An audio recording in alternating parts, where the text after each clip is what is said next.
మన తండ్రి అయిన దేవుని నుండి ప్రభు అయిన యేసుక్రీస్తు నుండి కృపయు సమాధానం మీకు కలుగునుగాక. ఆమేన్. ప్రభు నామమున ఈ సాయం వేళ ఆరాధనకు చేరి వచ్చిన మీ అందరికీ శుభాలు, వందనాలు తెలియజేస్తూ ఉన్నాను. చాలా ప్రాముఖ్యంగా why we don't stick to any pattern అని అంటే, we just wanted to make you understand, దేవుణ్ణి ఆరాధించటానికి మీలో నుంచి ఆరాధన రావాలి. దానికి వేరే ఏ ఇన్ఫ్లుయెన్స్, ఏ ప్యాటర్న్ మీకు కారణం కాకూడదు, ఏ వర్బాటం మీకు కారణం కాకూడదు. జీవజలపు ఊట మీలో నుంచి బయలుదేరితే ఎలా ఉంటుందో, this is a place where you can experience with no norms, with no traditions, with no border lines. Just from the bottom of your heart, ఆ ఒక్క నిమిషంలో, ఆ హాఫ్ మినిట్లో, what your heart speaks to you. నీ హృదయం నీతో ఏం మాట్లాడుతుంది, నీ హృదయం దేవునితో ఏం మాట్లాడుతూ ఉంది, దట్ ఈస్ ద ట్రూత్. ఒక 100 మందిలో, ఒక 1000 మందిలో ఆ గ్రూప్ అంతా చేసే అది కూడా important. But to understand who you are, what is the relation that you have with your saviour, it is most important. No other conditions ఏమీ లేకుండా how are you able to transact with your savior is the most important thing. కాబట్టి అది మనము గుర్తుపెట్టుకుందాం.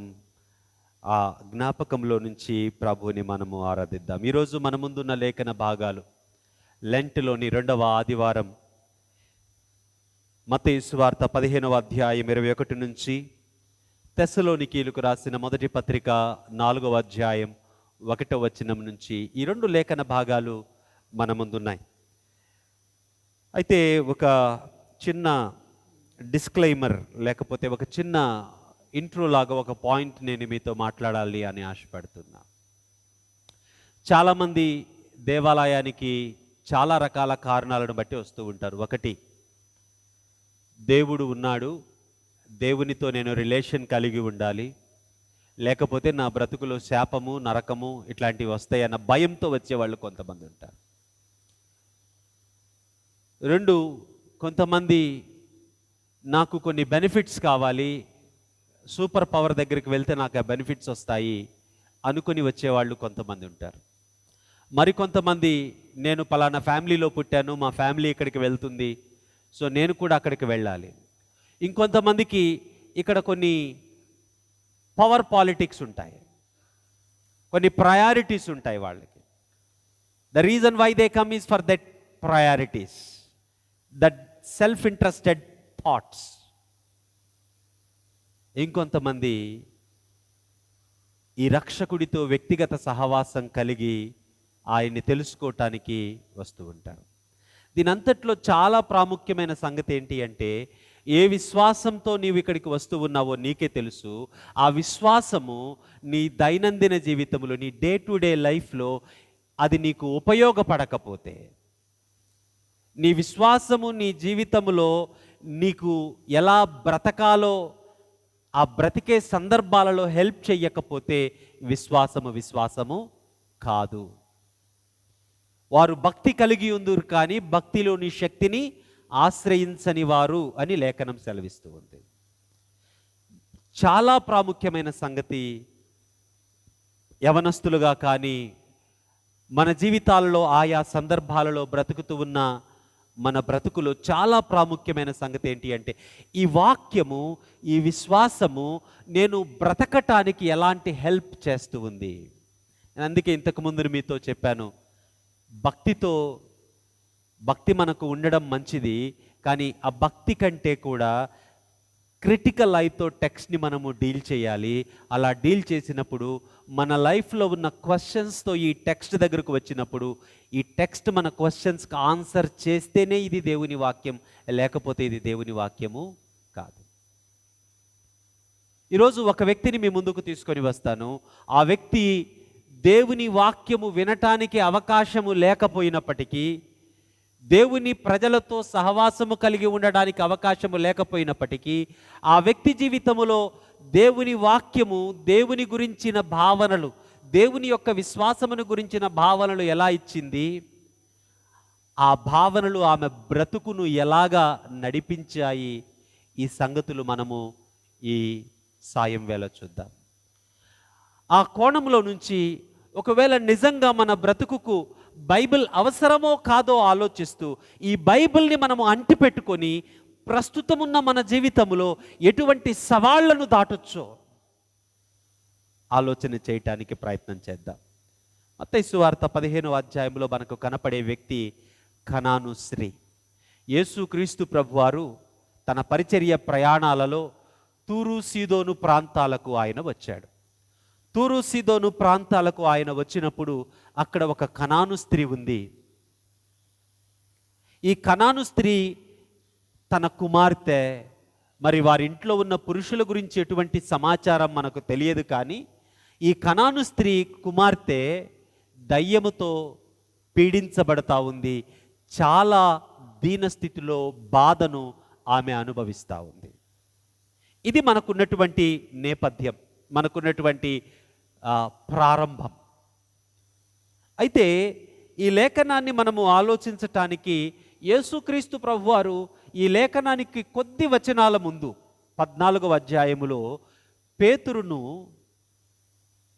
యేసుక్రీస్తు ప్రభువారి మధ్య ఒక సంభాషణ జరుగుద్ది. నీటి మీద యేసుక్రీస్తు ప్రభువారు నడుస్తూ ఉన్నప్పుడు పేతురు వచ్చి నేను నడుస్తానన్నాడు, కానీ అకస్మాత్తుగా అవిశ్వాసముతో నీటిలోకి మునుగుతూ ఉన్నప్పుడు యేసుక్రీస్తు ప్రభువారు లేపి నిలిపారు.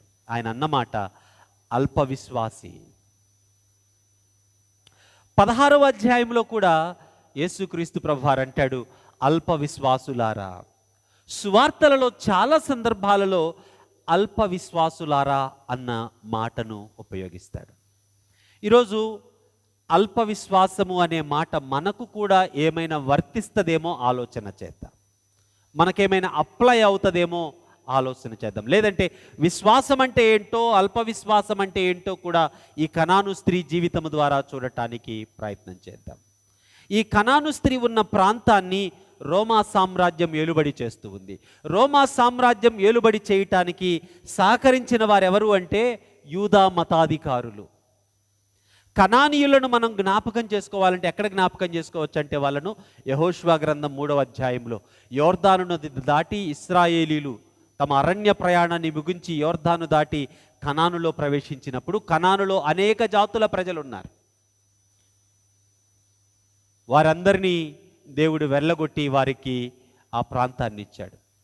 కాలక్రమంలో ఇశ్రాయేలీల సంఖ్య పెరిగిపోయింది, కనానులో ఉన్నటువంటి ప్రజల సంఖ్య తగ్గిపోయింది. మెజారిటీ పీపుల్ ఇశ్రాయేలీలు అయ్యారు, మైనారిటీ పీపుల్ కనానీయులు అయ్యారు. కాబట్టి ఏమైపోయింది అంటే కనానీయులు బానిసలైపోయారు ఇశ్రాయేలీయులకు. రెండు, ఇశ్రాయేలీయులు మేము దేవుని చేత ఎన్నుకోబడ్డ వారము, మేము పరిశుద్ధులము, మా దేవుడు సృష్టికర్త ప్రజలము మేము, కాబట్టి మేము పరిశుద్ధులము, పవిత్రులము, మిగిలిన ప్రపంచమంతా అపవిత్రులు, అపరిశుద్ధులు. ఇది వారి భావన. ఇంకొక వైపు వారిని పరిపాలిస్తుంది రోమన్స్ ఏమనుకుంటారంటే మేము మాత్రమే నాగరికులం, మిగిలిన వాళ్ళంతా కూడా బార్బేరియన్స్, అనాగరికులు. అంటే రెండు గుంపుల ప్రజల యొక్క ప్రభావం కలిగి ఉన్నటువంటి ఒక తూరు సీదోను ప్రాంతములోని ప్రజలలో నుంచి వచ్చిన ఒక స్త్రీ ఈ కనాను స్త్రీ. రోమా సామ్రాజ్యము వీళ్ళని అనాగరికులుగా అణిచివేస్తూ ఉంటే యూదా మతాధికారులు వీళ్ళను అపవిత్రులు అని, అన్యులు అని చిన్నచూపు చూసే ఒక సందర్భములో అన్యాయానికి గురవుతూ ఉన్న ఒక మహిళ ఈ కనాను స్త్రీ. ఇది బయట నుంచి జరుగుతూ ఉన్న పని అయితే వారి ప్రాంతములో మరొక ప్రక్కన ఈమె కుటుంబములో దయ్యము పట్టిన సంగతి. దయ్యము పట్టడం అంటే అది మరింత అపవిత్రమైన సంగతి, మరింత బాధాకరమైన సంగతి. ఆ సమాజము ఆమెను చేర్చుకోలేని పరిస్థితి, వెలివేయబడిన పరిస్థితి, ఒకంత ఒంటరి బ్రతుకును దీనంగా ఆమె బ్రతుకుతూ ఉన్నటువంటి పరిస్థితి. ఇటువంటి దీనమైన దుఃఖకరమైన పరిస్థితుల్లో ఉన్నటువంటి ఈ మహిళ ఆ బోర్డర్స్ని దాటి యూదయ ప్రాంతములో నుంచి ఆ బోర్డర్స్ని దాటి తూరు సీదోను ప్రాంతాలలోనికి యేసుక్రీస్తు ప్రభువారు వచ్చారు అన్న వార్త తెలిసిన వెంటనే she went and met him. ఆయనను వెళ్ళింది, కలుసుకుంది. ఇక్కడ మనం ఆలోచించాల్సిన సంగతి ఏంటంటే, ఒక ధర్మశాస్త్రోపదేశకుడు, ఒక బోధకుణ్ణి ఒక మహిళ రోడ్డులో కలవటం ఆనవాయితీ కాదు. అది నార్మల్ థింగ్ కాదు, అది వెరీ అఫెన్సివ్ థింగ్. 2, ఆమె ఒక పురుషుణ్ణి రోడ్డు మధ్యలో ఆపి మాట్లాడటం పేట్రియార్కల్ పితృస్వామ్య వ్యవస్థలో అది ఒక అఫెన్సివ్ థింగ్.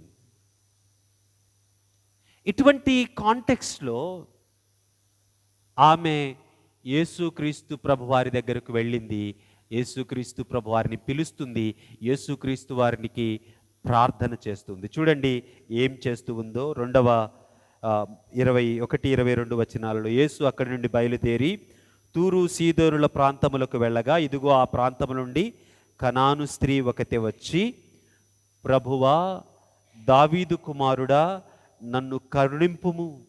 ఈ మాటలు చూడండి, ప్రభువా, దావీదు కుమారుడా, నన్ను కరుణించుము. ఎవరు చెప్పారు ఈమెకు ప్రభువా అనాలి అని? ఈమెకెలా తెలుసు ఈయన దావీదు కుమారుడని? అదే phrase, show mercy on me, నన్ను కరుణించు అన్న ఆ ఫ్రేజ్ని ఎందుకు ఉపయోగిస్తుంది ఆమె? Why was she using that word? దావీదు కుమారుడు అనంటే ప్రవక్తలు ప్రవచించిన మెస్సియా. ఇశ్రాయేలీయుల ఆలోచనలలో మెస్సియా అనేవాడు ఇశ్రాయేలీయుల విమోచన కొరకు రాబోతూ ఉన్నాడు. ఈ సమాచారము ఆమెకు తెలియటానికి అవకాశము లేదు. కారణం, ఈమె దేవాలయానికి అనుమతించబడ్డ మహిళ కాదు. ఈమె దగ్గర ప్రవక్తల గ్రంథాలు లేవు, ధర్మశాస్త్ర గ్రంథం ఈమె దగ్గర లేదు.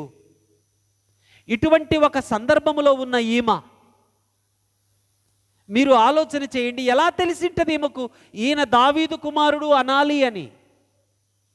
దావీదు కుమారుడు అంటుంది అని అంటే అర్థం ఏంటి అంటే, ఏ నూతన నిబంధననైతే ఇర్మియా గ్రంథములో దేవుడు ప్రవచించాడో, ఏ శ్రమ సేవకుడు గురించి అయితే యెషయా గ్రంథములో దేవుడు యెషయా ద్వారా ప్రవచించాడో, ఏ నూతన నిబంధన అయితే యెహెజ్కేలు గ్రంథములో నూతన పరుస్తానని దేవుడు చెప్పాడో, ఆ వాగ్దానాలన్నిటి సజీవ సాక్ష్య రూపం యేసుక్రీస్తు ప్రభువారు అని ఒప్పుకుంటుంది. అంటే స్వయాన ఆదికాండము నుంచి మలాకీ గ్రంథం వరకు దేవుడు ప్రవచించిన ఆ రక్షకుడు, విమోచకుడు యొక్క సజీవ రూపం ఈయనే.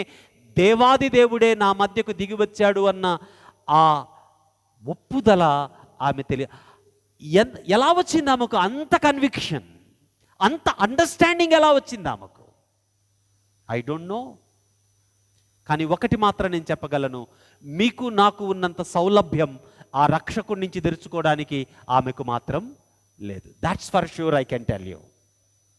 ఆమెకు ఈ సమాచారం ఎలా వచ్చిందో నాకు తెలియదు, కానీ ఆమె తప్పక ఏ రీతిగా ఈ సమాచారం ఆమె హృదయంలో భద్రపరచబడిందో కానీ మనకున్నంతటువంటి సౌలభ్యం ఆమెకు లేదు.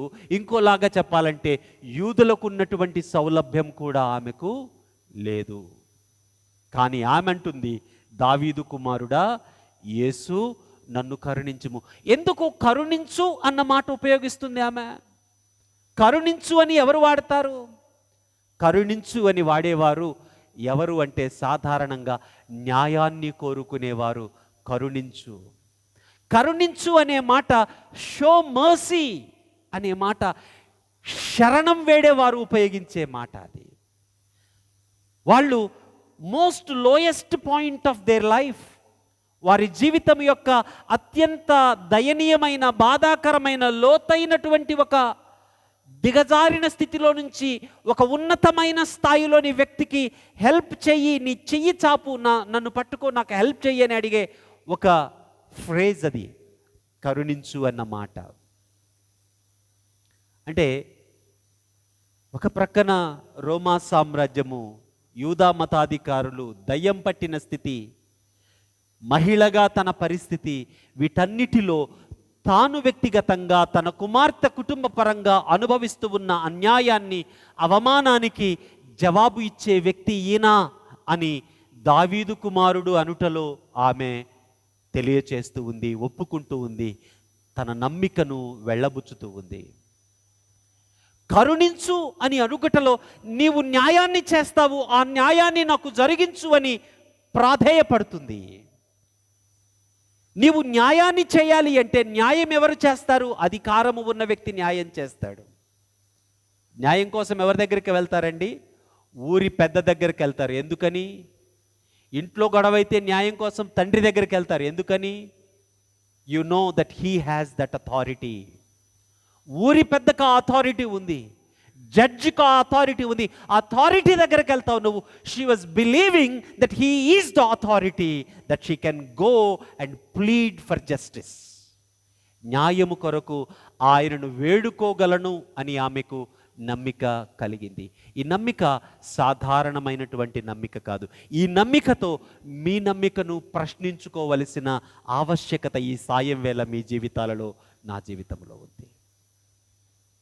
ఈ పరంపరను మీరు చూస్తే ఆమె అంటూ ఉంది, నా కుమార్తె దయ్యము పట్టి బహుబాధపడుచున్నదని కేకలు వేసింది. రెస్పాన్స్ ఏంటో తెలుసా?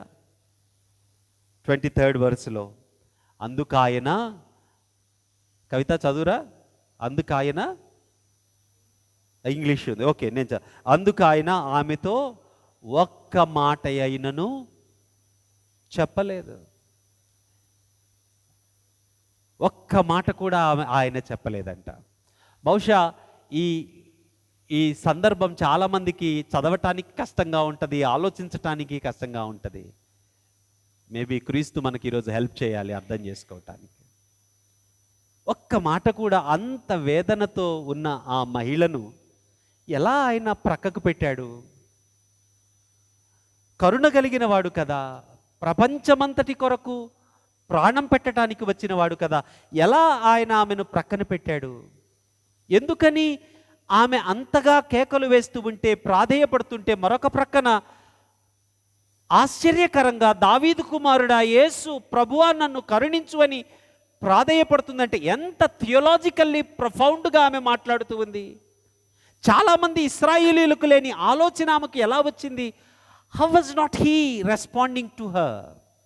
ఎలా ఆమె కేకలకు ఆయన స్పందించకుండా ఉన్నాడు? ఆన్ టాప్ ఆఫ్ ఇట్ ఆయన మౌనంగా ఉంటూ ఉండగా మరొక వైపు ఏం జరుగుతూ ఉంది? శిష్యులు వచ్చి ఆమెతో అంటూ ఉన్నారు, మేబీ మనకు అక్కడ వ్రాయబడలేదు కానీ యేసుక్రీస్తు ప్రభువారితో అంటూ ఉన్నారు, ఈమె మన వెంబడి వచ్చి కేకలు వేయుచున్నది కనుక ఈమెను పంపివేయి అని ఆయనను వేడుకొన్నారు. అంటే లిటరల్లీ బతిమాడుకున్నారు, ఈమెను పంపించే.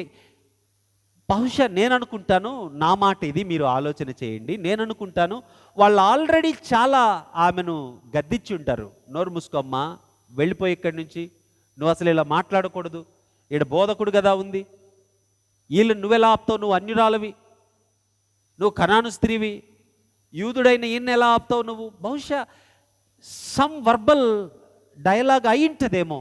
ఎందుకు ఇక్కడ ఒక మాట అంటూ ఉంది, యేసుక్రీస్తు ప్రభు వారి దగ్గరకు వచ్చి ఈమె మన వెంట వస్తుంది, కేకలు వేస్తుంది, గోల అవుతుంది, చుట్టూ చూస్తున్నారు, మేబీ పంపించేయండి ఈమెను అని వేడుకుంటున్నారు.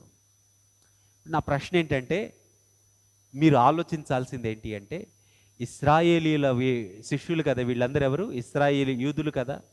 యూదులు అంటే ఎవరు? దేవుని ప్రజలు కదా. దేవుని ప్రజలంటే దేవుని యందు విశ్వాసం ఉంచిన వాళ్లే కదా. వీరు విశ్వసించిన ప్రజలు కదా. దేవుణ్ణి విశ్వసించిన ప్రజలు వీరు.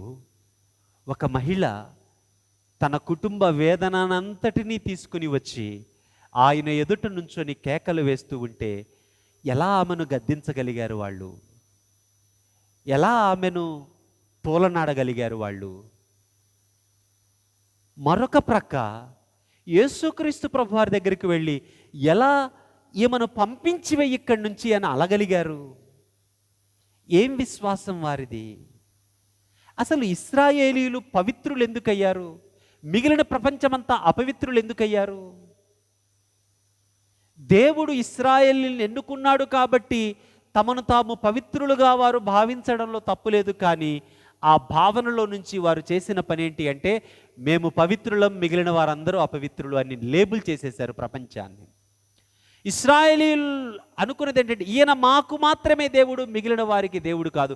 కాబట్టి లేఖనంలో టైమ్ అండ్ అగైన్ దేవుడు చెప్పవలసి వచ్చిన సంగతి ఏంటి అంటే ఇదిగో కోరేషుని నేను లేపుకున్నాను, పలానా రాజుని మీ మీదికి పంపిస్తూ ఉన్నాను, పలానా వారి చేతికి మిమ్మల్ని అప్పగించాను, అతను నా సేవకుడు. యోనా దగ్గరకు వచ్చేసరికి నినివే పట్టణ ప్రజలు వీరు నా ప్రజలు, మరి వీరి గురించి నాకు దుఃఖం కలగదా? ఇశ్రాయేలీలు అనుకున్నారు వీళ్ళందరూ అపవిత్రులు, వీళ్ళందరూ దేవుని వారు కాదని. దేవుని భావన కాదది. అసలు ఎందుకు దేవుడు ఇశ్రాయేలీలు ఎన్నుకున్నాడు? అలాగా ఎందుకు ఎన్నుకున్నాడు అంటే ధర్మశాస్త్ర సంబంధమైన జీవితాన్ని ఇశ్రాయేలీయులు కలిగి ఈ ప్రపంచంలో సమసమాజాన్ని స్థాపించాలి. ఈ ప్రపంచము దేవుని చేత నిర్మించబడిన మనుషులుగా ఒకరికి ఒకరు హెల్ప్ చేసుకుంటూ ఒక ఉన్నతమైన సమాజము ఎలా ఉంటుందో చూపించటానికి ఒక మోడల్. మనం ఒక పెద్ద అపార్ట్మెంట్కి వెళ్తే ఫస్ట్ ఏముంటుంది? మనకు ఏముంటుంది? మోడల్ ఫ్లాట్ ఉంటుంది. తర్వాత ఈ మోడల్ ఫ్లాట్ చూసి ఇలా ఉంటుందా నా ఇల్లు అని నువ్వేం చేస్తావు? బిల్డింగ్ అడ్వాన్స్ ఇస్తావు నీ ఫ్లాట్కి. ప్రపంచానికి ఒక మోడల్ ఫ్లాట్ని చూపించాడు ఇశ్రాయేలీల ద్వారా దేవుడు. సమాజంతో ఎలా ఉండాలి, రాజులు ప్రజలతో ఎలా ఉండాలి, దేవునితో ప్రజలు రాజులు ఎలా ఉండాలి, దీని ద్వారా విస్తృతమైన సమాజము మేలు పొందాలి అన్నది దేవుని కోరిక. అంటే దేవుడు ఇశ్రాయేలులను ప్రత్యేకించి వారి ప్రత్యేకమైన జీవితము ద్వారా ఆ అనుభవములోనికి ఈ ప్రపంచాన్ని ఆహ్వానించటానికి ఆయన ఏర్పాటు చేసుకున్నది. కానీ వీళ్ళేం చేశారు అంటే ఆ అనుభవాన్ని, ఆ ప్రత్యేకతను అందరికీ దూరం చేసేశారు. మా వరకే దేవుడు అని ఎక్స్క్లూజివిటీ క్రైస్తవ విశ్వాసములో ఎవరైనా సరే ఎక్స్క్లూజివ్గా బిహేవ్ చేస్తూ ఉంటే వారి కొరకు ప్రార్థన చేయండి. ఏమని ప్రార్థన చేస్తారో తెలుసా? ప్రభువా వీడికి పెట్టిన దయ్యాన్ని వదలగొట్టండి అని ప్రార్థన చేయండి. That's a devil that is working in him. That's a devil that is working in him. Faith is not exclusive, it is inclusive. విశ్వాసము కలుపుకునేదే కానీ ప్రత్యేకంగా విడదీసేది కానే కాదు. ఎలా వీళ్ళు ఆ మహిళ యొక్క బాధను, కన్నీటిని పట్టించుకోకుండా ఆమెను మరొక ప్రక్కన గ్రద్దిస్తూ యేసుప్రభు వారి దగ్గరకు వచ్చి అయ్యా ఈమెను పంపించేయని వేడుకుంటున్నారంటే ఎంతగా వారి హృదయాలు కఠినమైపోయినాయి. ఆమె బాధకు స్పందించలేని స్థితిలో ఎలా ఉన్నారు. ఈరోజు సంఘములో కూడా మన చుట్టుపక్కల ఉన్న వారి బాధకు స్పందించలేని స్థితిలో ఎంతమంది విశ్వాసులు తమ బ్రతుకులు బ్రతుకుతున్నారు. విశ్వాసులు అందామా వారిని? విశ్వాసులు అందామా? మీరే ఆలోచన చేయండి. యేసుక్రీస్తు ప్రభువారు అప్పుడు నోరు తెరిశారు. సమస్య మరింత కఠినమైంది. అప్పుడు యేసుక్రీస్తు ప్రభువారు నోరు తెరిచి అన్న మాట ఏంటి అంటే అమ్మ కూడా కాదు, ఏమన్నాడు ఆయన 24వ వచనం, ఇశ్రాయేలు ఇంటివారై నశించిన గొర్రెల యొద్దకే గాని మరి ఎవరి యొద్దకు నేను, అంటే అసలు నీతో నాకు సంబంధం లేదన్నా, నీతో నాకు పని లేదు, నువ్వు నా దగ్గర రావడం అవసరం లేదు, నువ్వు నాతో మాట్లాడనే కూడదు అన్నది క్లియర్ కట్గా డిస్టింక్షన్ ఇచ్చేశాడు యేసుక్రీస్తు ప్రభువారు. ఎలా సాధ్యం ఇది? కరుణ కలిగిన యేసుక్రీస్తు ప్రభువారు కదా, ప్రేమ కలిగిన ఆయన కదా. దేవుడు లోకమును ఎంతో ప్రేమించాడు కదా, ప్రేమ అని చెప్తాం కదా, ప్రేమకు సాక్ష్యం కదా ఈయన. అయితే ఆమె 25వ వచనంలో ఉంటుంది, ఆమె వచ్చి ఆయనకు మ్రొక్కి. చూడండి, ఫస్ట్ ఆమె వచ్చి ఏడుస్తూ కేకలు వేసింది, నాకు హెల్ప్ చేయి, కరుణించు అని. శిష్యులు గద్దించారు, యేసుక్రీస్తును వేడుకున్నారు. ఇప్పుడు యేసుక్రీస్తు ఖచ్చితంగా చెప్పేశాడు, మీతో నాకు పని లేదు, మీరు నన్ను కలవకూడదు అన్నట్లు ఒక మీనింగ్ వస్తూ నేను మీకోసం రాలేదు, ఇశ్రాయేలీల కోసం వచ్చాను అని చెప్పాడు. ఇదే మాట చాలామంది ఉపయోగిస్తుంటారు కదా.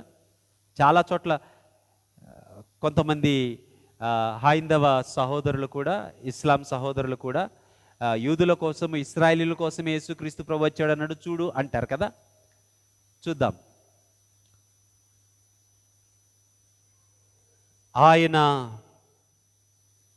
ఆయన దగ్గరకు ఆమె వచ్చి మ్రొక్కి, ప్రభువా నాకు సహాయము చేయమంది. అందుకు ఆయన ఇంకా జటిలమవుతూ ఉంది సమస్య. ఏమన్నాడు ఇప్పుడు ఆమెను చదవమ్మా, ఎవరైనా చదవండి గట్టిగా తెలుగులో. ఓపెన్ చేశారు. అందుకు ఆయన పిల్లల రొట్టె తీసుకొని కుక్క పిల్లలకు, అంటే ఏమన్నాడు ఆమెను ఇప్పుడు? కుక్క అన్నాడు. ఏమన్నాడు ఆమెని? కుక్క అన్నాడు. ఆమె కూతురు కుక్క పిల్ల అయితే ఏమేమవుతుంది? కుక్క అవుతుంది. కుక్క అని ఎందుకు అన్నాడు? అయినా కుక్క అనడం ఏంటండి యేసుక్రీస్తు ప్రభువారు? ఎంత ఇన్హ్యూమానిటీ అది! కుక్క ఆయన ఉపయోగించిన పదం. కుక్క ఇశ్రాయేలీల ఆలోచనలో కుక్క అంటే ఏంటి అంటే అపవిత్రమైనది అని. మనకు నూతన నిబంధన గ్రంథంలో ఒక మాట ఉంటుంది, కుక్క తన వాంతికి తిరిగినట్లు. అంటే వామిట్ చేసుకొని వామిట్ చేసిన దాన్ని తిరిగి తినగలిగిన సామర్థ్యం ఉన్నది కుక్కకు. కాబట్టి అంత అపవిత్రమైనది కుక్క. కాబట్టి ఇశ్రాయేలీయుల దృష్టిలో వారు మాత్రమే పవిత్రులు, మిగిలిన వారు కుక్కలు. కుక్కలు అంటే అపవిత్రులు. వీరు పరిశుద్ధులు, వీరు అపవిత్రులు. ఇప్పుడు యేసుక్రీస్తు ప్రభువారు అంటూ ఉన్న మాట ఏంటి? మీరు అపవిత్రులు, మీతో నాకేమీ పని. మీరు అపవిత్రులు, మీకోసం నేను రాలేదు. పిల్లలకు పెట్టవలసిన ఆహారాన్ని కుక్కలకు వేయకూడదు కదా అంటే ఇప్పుడు ఆమె రెస్పాన్స్ చూడండి ఇంకెలాగా ఉందో. ఆమె అంటుంది, నిజమే ప్రభువా, నేను అపవిత్రురాల్ని. నిజమే ప్రభువా, నేను అపవిత్రురాల్ని. కానీ పిల్లలకు నువ్వు ఆహారం ఇచ్చేటప్పుడు ఎలా ఇస్తావు? చాలకుండా ఇవ్వవు కదా. నీ పిల్లలకు నువ్వు ఆహారం ఇచ్చేటప్పుడు సమృద్ధిగా ఇస్తావు కదా. నీ పిల్లలు ఆ సమృద్ధి అయిన ఆహారములో కొంత బల్ల మీద నుంచి కిందకు పడేస్తుంటారు కదా, ఆ ముక్క ఒక ముక్క నాకు ఇవ్వచ్చు కదా. How balancely was she speaking to Jesus Christ. ఎంత బ్యాలెన్స్గా అప్రోచ్ అవుతుందో చూడండి. ఇక్కడ యేసుక్రీస్తు ప్రభు వారు ఏం చేస్తూ ఉన్నారంటే, విశ్వాసం అంటే ఏంటో, అవిశ్వాసం అంటే ఏంటో డివైడ్ చేసి చూపిస్తూ ఉన్నాడు. నేను దేవుని ప్రజ అని నీవు అనుకుంటే నీవు దేవుని ప్రజవు కాదు. నేను విశ్వాసిని అని అనుకుంటే నీవు విశ్వాసివి కాదు. నీ విశ్వాసం ఏం చేస్తూ ఉందో దాన్ని బట్టి నీ విశ్వాసము నిజమైందా కాదా తెలుస్తుంది. అందుకే యాకోబు భక్తుడు అంటాడు, క్రియలు లేని విశ్వాసము మృతము. విశ్వాసము క్రియలలోనికి నడిపిస్తుంది. విశ్వాసము ప్రభువు కొరకు జీవించేటట్లు చేస్తుంది. ఎలా చేస్తుంది? ఈమంటుంది, దావీదు కుమారుడా. అంటే ఎవరిని నమ్మింది? దావీదు కుమారుడు నమ్మింది. దావీదు కుమారుడు అంటే ఎవరు? బైబిల్లో చెప్పబడ్డ దేవుడు. ఈ దేవుడి యొక్క గుణలక్షణాలు ఆమెకు తెలుసు. ఆయన న్యాయమైన వాడు, కరుణగలవాడు, మంచివాడు, దయగలిగిన వాడు, దీర్ఘశాంతము గలవాడు. ఆయన లక్షణాలు ఆమెకు తెలుసు. ఆయన లక్షణాలను బట్టి ఆమె విశ్వసించింది. ఆమె విశ్వసించిన ఆయన లక్షణాలు అబద్ధం కాదు. కాబట్టి ఎంతగా అంతరాయాలు ఆమె ముందుకు వస్తా ఉన్నా శిష్యులు ఖండించారు. ఆయన మౌనంగా ఉన్నాడు. పంపించే ప్రభువా అని వేడుకున్నాడు. అమ్మా, మేము మీకోసం రాలేదు అన్నాడు. కుక్క అని సంబోధించాడు. అయినా ఆమె హృదయంలో మాత్రం, ఇదిగో ఈయన న్యాయాన్ని చేసేవాడు. నాకు తెలుసు, దేవుని వాక్యం స్పష్టం చేసింది, అందుకే నేను ఈయనను న్యాయం చేసేవాడని నమ్మాడు. ఈయన కరుణించేవాడని నమ్మాను. ఈయన మంచి చేసేవాడని నమ్మాను. నేను ఈయనను విడిచిపెట్టను. కారణం, ఈయన మాట తప్పువాడు కాదు. She believed the essence of divinity. దైవత్వం యొక్క లోతైన సంగతులను ఆమె విశ్వసించింది. ఆమె విశ్వసించిన దానిని గట్టిగా పట్టుకుంది. She could not leave the place even in the time of obstacles. ఇంకొక మాట చెప్తాను వినండి. ఆ సర్కమ్స్టాన్సెస్ ఎంత ఇండిఫరెంట్గా ఆమె ముందు ఉన్నా, ఆ సర్కమ్స్టాన్సెస్ ఆమె బ్యాలెన్స్ తప్పటానికి ఎంత ప్రవోక్ చేస్తూ ఉన్నా, she did not lose her balance. That is faith, my friends. There was a divide that Jesus was showing to the world. What is faith? What is faith? విశ్వాసం అంటే ఏంటో ప్రపంచానికి చూపిస్తూ ఉన్నాడు. దేవుని ప్రజలంటే ఎవరో ప్రపంచానికి చూపిస్తూ ఉన్నాడు. అందుకే ఆమెతో అన్నాడు, అమ్మా నీ విశ్వాసము గొప్పది. విశ్వాసము అంటే ఎవరిని నమ్మావో ఆయనను నీ జీవితంలో కలిగి ఉండటం, ఆయనలాగా నీవు బ్రతకటం, ఆయనను నీ బ్రతుకు ద్వారా వ్యక్తీకరించడం. If you are not able to show forth whom you believe, then you are not believing anybody. You are not believing anybody. You are just believing yourself and you are living your own course of life. నిన్ను నీవు నమ్ముకుంటూ, నీకు నచ్చిన దాన్ని చేసుకుంటూ, నీవు దేవుడు అయిపోయావు అన్న సంగతిని మర్చిపోవద్దు. నిజంగా ఈ సృష్టికర్తను వీరు నమ్ముతూ ఉంటే ఆమెను చూసి కనికరం కలగాలి. కనికరం కలగల ఆమెకు. యేసుక్రీస్తు దగ్గరకు ఆమెను తీసుకురావాలి. తీసుకురాలా వాళ్ళు. యేసుక్రీస్తు ప్రభువారు was bringing a divide between faith and faithlessness. ఈరోజు మన జీవితాల్లో విశ్వాసులమని చెప్పుకుంటున్నాం కదా, ఏది విశ్వాసం? ఎటువంటి విశ్వాసం మనది? ఈరోజు నీవు నేను కలిగి ఉన్న విశ్వాసం మనకున్నటువంటి అహంకారాన్ని తగ్గిస్తుందా? మనకున్నటువంటి చెడు వ్యసనాలను తగ్గిస్తూ ఉందా? మనకున్న కోపాన్ని తగ్గిస్తూ ఉందా? మన హృదయంలో ఉన్న దుఃఖాన్ని తీసివేయగలుగుతూ ఉందా? అదే బ్రతుకును మనము బ్రతికేస్తా విశ్వాసులం అని చెప్పుకోవడం ఏమంత గొప్ప సంగతి?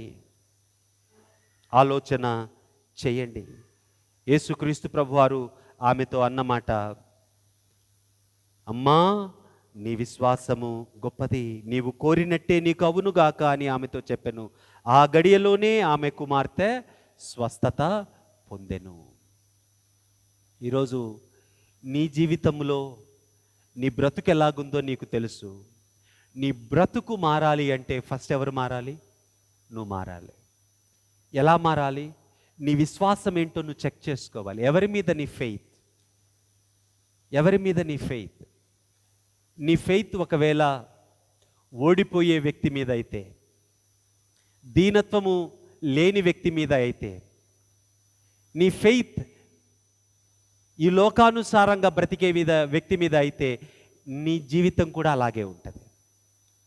ఒకవేళ నీ బ్రతుకు తండ్రిని కూడా విడిచిపెట్టుట, ఆయన అంత గొప్పతనాన్ని విడిచిపెట్టి మనందరి కోసం ఈ లోకానికి దీనుడై వచ్చాడు. శిలువ మరణమంత వరకు తగ్గించుకున్నాడు, కాళ్ళు కడిగాడు, ప్రతి శోధనను జయించాడు, ప్రతి పరిస్థితిని అధిగమించాడు. ఒకవేళ ఈయన నీ విశ్వాసం అయితే ఆయన బ్రతికినట్లు నువ్వు బ్రతుకుతావు. ఆయన బ్రతికినట్లు నువ్వు బ్రతకలేకపోతూ ఉన్నావు అంటే కారణం ఈయన కాదు, నీ విశ్వాసం ఇంకెక్కడో ఉంది. నీ విశ్వాసం. That's the divide that you should have today. ఈ ఆలోచనలో నుంచి ఈరోజు ఉన్నటువంటి పత్రిక భాగాన్ని మీరు ఆలోచన చేయగలిగితే, పత్రిక భాగం మనకు తెలియచేస్తూ ఉన్న సంగతి ఏంటి అంటే, పౌలు భక్తుడు తెస్సలోనికా సంఘానికి రాస్తూ, అయ్యా మీరు కామాభిలాషలో కొట్టుకొని పోవద్దు, వ్యభిచార ప్రవృత్తి కలిగి ఉండొద్దు, వివాహేతర సంబంధాలు పెట్టుకోవద్దు, మీరు పరిశుద్ధులుగా ఉండటమే దేవుని చిత్తం, కానీ మీ శరీరాన్ని అపవిత్రతకు అప్పగించుకోవడం దేవుని చిత్తం కాదు. ఒకవేళ నీ శరీరాన్ని నువ్వు అపవిత్రతకు అప్పగించుకుంటూ ఉంటే నీవు చాలా పెద్ద నేరం చేస్తూ ఉన్నావు. ఇది పౌలు భక్తుడు తెస్సలోనికా సంఘానికి రాస్తూ ఉన్నమాట. 4-5 వచనాల్లో అంటాడు, మీలో ప్రతివాడును దేవుని ఎరుగని అన్యజనుల వలె కామాభిలాష, సెక్షువల్ డిజైర్స్ ఎవరికుంటాయంట? జాగ్రత్తగా వినండి ఈ మాట. ఎవరికుంటాయంట సెక్షువల్ డిజైర్స్? దేవుని ఎరుగని వారికి. అంటే దేవుని ఎరుగని వారికి అంటే బైబిల్ దేవుణ్ణి ఎరుగని వారికి సెక్షువల్. భలే మాట్లాడుతున్నారు పాస్టర్ గారు. అంటే బైబిల్ ఎరిగిన వాళ్ళు పెళ్ళిళ్ళు చేసుకోవట్లేదా? వాళ్ళకుండవా సెక్షువల్ డిజైర్స్? అయ్యా నా ఉద్దేశం అది కాదు, విందాం. బైబిల్ దేవుణ్ణి ఎరిగే వారి యొక్క సెక్షువల్ డిజైర్స్కి, బైబిల్ దేవుడు కాని వారి సెక్షువల్ డిజైర్స్కి వేరియేషన్ని, డివైడ్ని పౌలు భక్తుడు తీసుకొని వస్తూ ఉన్నాడు. నువ్వు ఎవరిని సంతోషపరచాలి? దేవుణ్ణి సంతోషపరచాలి. ఈ దేవుడు ఎటువంటి వాడు? పరిశుద్ధుడు. ఎటువంటి పరిశుద్ధుడు? ఆయన అన్యాయము చేయనివాడు, దుష్టత్వాన్ని సహించనివాడు, వేరొకరిని అగౌరవపరచనివాడు. కానీ ఈ సమాజం, ఏ సమాజానికైతే పౌలు భక్తుడి లేఖను రాశాడో ఆ సమాజము రోమా సామ్రాజ్యపు ఏలుబడిలో ఉన్నటువంటి సమాజము. ఆ సమాజములో వారికి అనేక మంది దేవుళ్ళు దేవతలు ఉన్నారు. ఈ దేవుళ్ళు దేవతల పండుగలు జరిగేటప్పుడు ఉత్సవాలు జరిగేవి. ఆ ఉత్సవాలలో మందు తాగి కామ కార్యకలాపాలు అక్కడే చేస్తూ ఉండేవాళ్ళు, వ్యభిచార కార్యకలాపాలు అక్కడే చేస్తూ ఉండేవారు. మీకు జ్ఞాపకం చేస్తాను, మనకు కూడా దేవాలయాల సంస్కృతిలో జోగిని వ్యవస్థ, మాతంగి వ్యవస్థ, అంటే ఏమంటామంటే temple prostitution was part of cultures. అంటే ఆ సమాజాలలో స్ట్రాటిఫికేషన్ ఉంది. గొప్పవాళ్ళు, పేదవాళ్ళు, బానిసలు, మహిళలు. ఈ గొప్పవాళ్ళు వాళ్ళ ఇష్టానుసారంగా ఎవరితో అయినా వెళ్ళొచ్చు, ఏమైనా చేయొచ్చు, వారిని అగౌరవపరచు, పాడు చేయొచ్చు, వాళ్ళ అధికారాన్ని ఉపయోగించి ఏమి చేసినా నో ప్రాబ్లం. వారికి ఎటువంటి అపవిత్రత అంటేది కాదు, వారికి ఎటువంటి శిక్ష పడేది కాదు. కానీ బానిసలుగా తక్కువ స్థాయిలో ఉన్నవాళ్ళు, మహిళలుగా ఎంచబడ్డవారు, వారు ఎటువంటి చిన్న తప్పు చేసినా వారిని న్యాయస్థానానికి తీసుకొని వచ్చి శిక్ష వేసి వారిని సమాజంలో అత్యంత దారుణంగా హింసించేవారు. ఇటువంటి ఒక డివైడ్ ఉన్నటువంటి ప్లేస్లో పౌలు అంటూ ఉన్నాడు, అయ్యా మీ శరీరేచ్ఛలను నెరవేర్చుకోవటానికి మీరు అనుసరిస్తూ ఉన్న దేవుడు శరీరేచ్ఛలను అంగీకరించేవాడు కాదు. ఆయన మీ జీవితాలలో పవిత్రతను కోరుకునేవాడు. ఒకవేళ నీవు ఈ దేవుని యందు విశ్వాసం కలిగి ఉంటే ఆయన ఎటువంటి పరిశుద్ధుడో నీవు కూడా అటువంటి పరిశుద్ధతలో ఉండాలి. That was the call that the Paul was making. ఎలా వస్తుంది నీకు ఈ పరిశుద్ధత? వారికి ఈ దేవుడు తెలియదు. వారికి తెలిసిన దేవుడు వారికి చెప్పినట్లు వ్యభిచారములో మునిగి తేలుతూ ఉన్నారు. That was not a problem to them. వారికి అది ప్రాబ్లం కాదు. బట్ ఈ దేవుడు నీకు అది అనుమతించట్లా. అంటే ఈ దేవుడు నీకు తెలిస్తే నీ శరీరాన్ని అపవిత్రపరచుకోవు. మీ ఘటమును, ఒక మాట ఉంటుంది అక్కడ, పరిశుద్ధతయందును ఘనతయందును తన ఘటమును ఎట్లు కాపాడుకొనవలనో అదియు ఎరిగియుండుటయే దేవుని చిత్తము. ఈ దేవుడు ఎవరో తెలిస్తే, ఈ దేవుడు ఏమి కోరుకుంటున్నాడో నీకు అర్థమైతే, ఈ దేవుని చిత్తము నువ్వు పరిశీలిస్తే నీవు కూడా అంటావు, ఎలాగ నా శరీరాన్ని కాపాడుకోవాలి అని. ఎలాగ నా మూడు సందర్భాలు ఇక్కడ మాట్లాడుతున్నాడు. ఒకటి, నీ శరీరాన్ని అపవిత్రత నుంచి కాపాడుకోవడం. ఘటము లేక శరీరము అంటే భార్య, నీ భార్యను నీవు గౌరవించడం. 3, వివాహము కాని వారు మీరు పవిత్రతలో భద్రపరచబడటం. ఈ 3 చాలా ప్రాముఖ్యమైన సంగతులు. ఈ 3 జరగాలి అంటే వారికి అవి జరగట్లా. కారణం ఏంటి అంటే దేవుని ఎరుగని వారు కాబట్టి. అవి నీకు జరగాలి. కారణం ఏంటి అంటే నువ్వు అంటూ ఉన్నావు, నాకు దేవుడు తెలుసు, ఈ దేవుడిని నమ్ముకున్నాను అని. నిజంగా ఈ దేవుడిని నమ్ముకొని ఉంటే నీ జీవితం పవిత్రతలో కొనసాగాలి. దిట్ ఈస్ ద డివైడ్.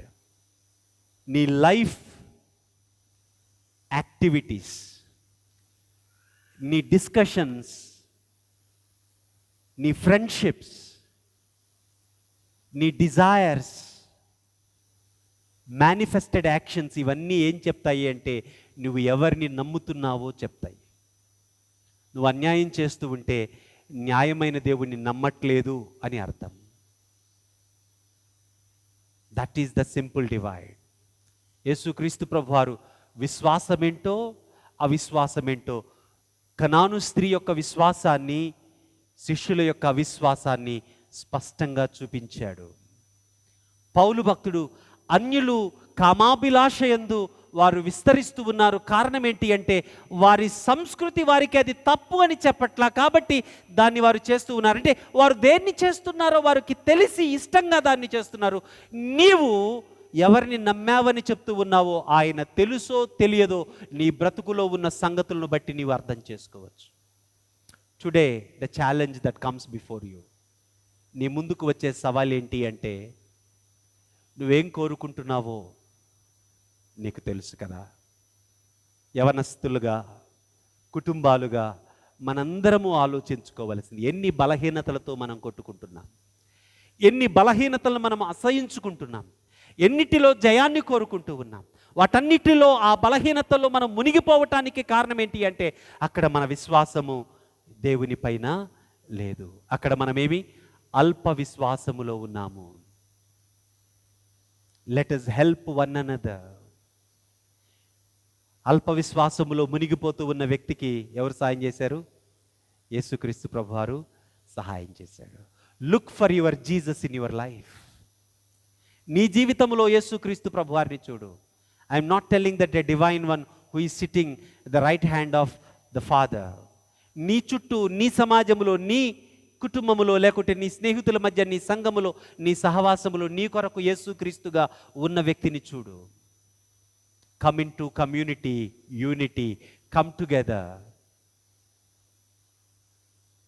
ఒకవేళ అది నీ భార్య కావచ్చు, నీ భర్త కావచ్చు, ఐ డు నాట్ నో, నీ బ్రదర్ కావచ్చు, నీ సిస్టర్ కావచ్చు, నీ ఫ్రెండ్ కావచ్చు, యూత్గా గ్రూప్ కావచ్చు, ఐ డు నాట్ నో. ఈ విశ్వాసముతో యేసుక్రీస్తు దగ్గరికి రండి, ఒకరికి ఒకరు హెల్ప్ చేసుకోండి. ఆమె ఎలాగైతే తన లైఫ్లో ఉన్న ఇంజస్టిస్ని ఫైట్ చేసి ఒక టఫెస్ట్ సిచ్యువేషన్లో తనకున్న ఫెయిత్ ఆమెను విక్టోరియస్గా నిలిపిందో, మీరు ఒకరికి ఒకరు హెల్ప్ చేసుకుంటూ మీ లైఫ్లో ఉన్న ప్రతి ట్రబుల్ని దాటి మీ ఫెయిత్ స్ట్రెంగ్తన్ అవుతూ ఉంటే దేవుడి కొరకు మహిమకరంగా నిలవటానికి త్రియేక దేవుడు మీకు సహాయం చేయునుగాక. ఆమేన్. సమస్త జ్ఞానముకు మించిన దేవుని సమాధానము యేసుక్రీస్తు వలన మీ హృదయములకును తలంపులకును కావలియుండునుగాక. ఆమేన్. ఆ రీతిగా